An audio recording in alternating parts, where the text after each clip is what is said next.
I mentioned this has been really a great model, but there are always barriers, I think, or challenges that we face along the way. And really, I feel like they haven't so much been about the model itself as just all of the things going on in the community around us. So, I mean, it's not as tight of a housing market here in Manitoba as it is in places like Toronto or Vancouver, but we still experience housing pressures. And I think something that's starting to arise is the fact that a lot of newcomers from this latest wave of folks from Ukraine, they are going to, as I mentioned, smaller centers around our province. So that's just been a bit of a concern in terms of housing. I think that a lot of those communities just don't have a lot of vacant units. So we need to be careful for sure about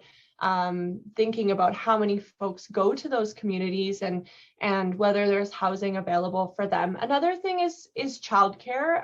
And I think, again, these are issues that we see across Canada.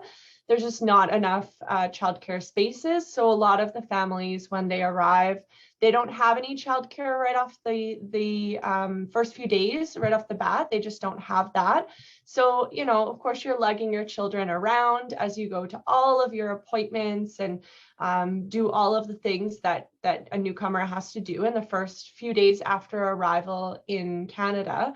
And so those are gaps. Another one that has come up a lot is the pre-arrival services. So pre-arrival services are supports for people who are not here yet.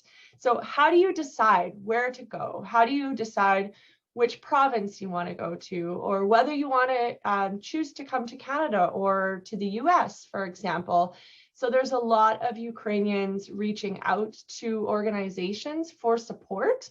And unfortunately, at this time, there just isn't the ability for those organizations to serve them before they've arrived here in our province. We don't have any of those pre-arrival services in place for Ukrainians. So these are some of the big gaps that I've seen in the response so far.